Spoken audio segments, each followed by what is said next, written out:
Hi, and welcome to the Uplink.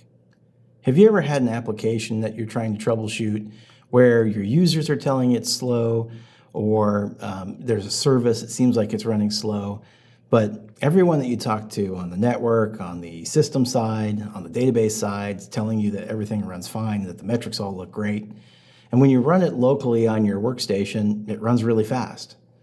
You may be experiencing application latency associated to how you built it, as far as the number of calls that are being come across the network. Today we have Matt Pavlovich, who's going to walk you through this phenomenon. He's going to show how it works and then how to rectify the situation as well.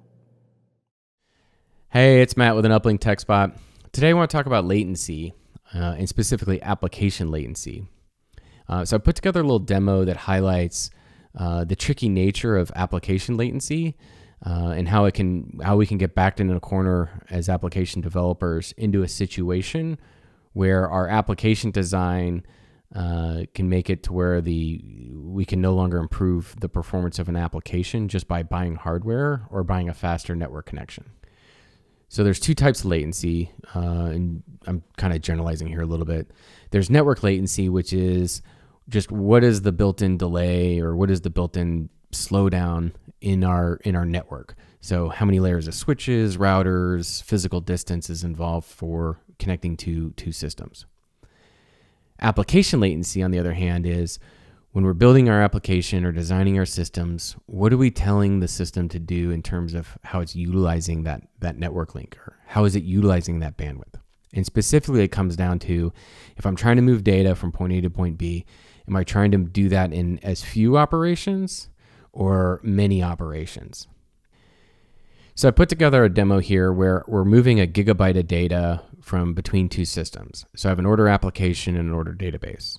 My network link between these two systems is 10 gigabits. So I've got 10 gigabits of bandwidth. I've got some built-in network latency, and now I'm going to demonstrate a high and low application latency concept.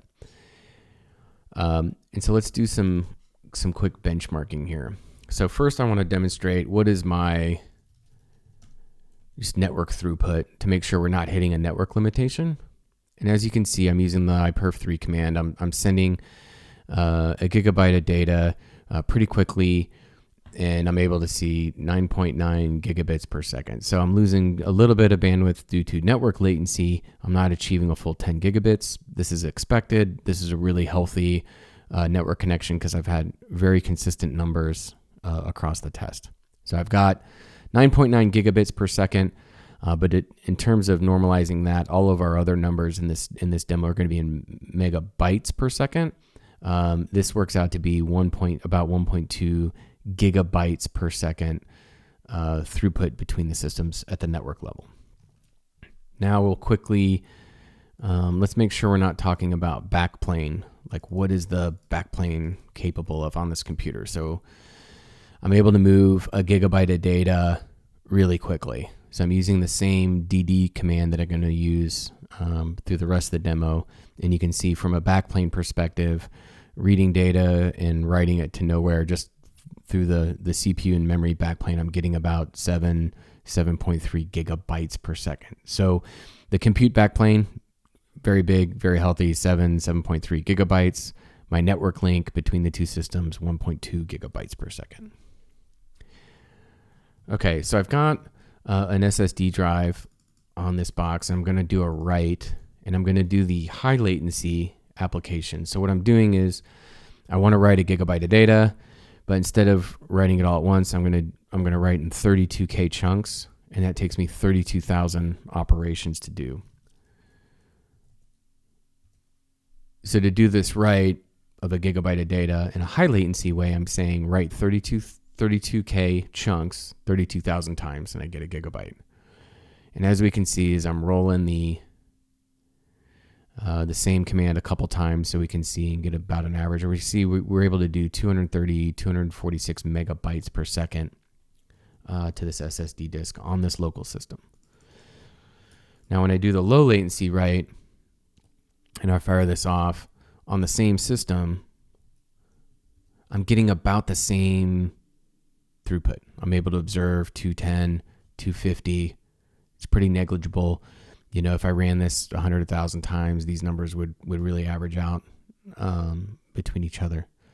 So what this I've just demonstrated is locally application latency doesn't show up. And this is where it can get real tricky from an app dev perspective.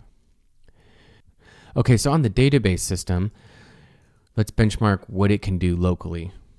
This has a 4-drive RAID 5 volume that I'm writing a gigabyte of data to. And right away we can see that it has more throughput than the order application system. I'm seeing 500, even up to 900, but really this thing should manage right around the 500 megabyte per second in terms of writes. And when I do the low latency write, I'm going to get about the same numbers. Cool. Now, this is where we demonstrate the problem once we go across the network link. Okay, so now what I'm going to do is I'm going to write a gigabyte of data from order app to order DB. I'm going to use NFSv4, which is a pretty low overhead, all things considered. And I'm going to do the same gigabyte write, 32K blocks, 32,000 times that I was doing locally. And right away, we can see that we're only getting about 10% of the network bandwidth in terms of observed throughput. So we know this network link has 1.2 gigabytes per second of throughput. We're seeing 130. We know that the disk RAID array on the database can do 500 to 800 megabytes per second. And so this is not good.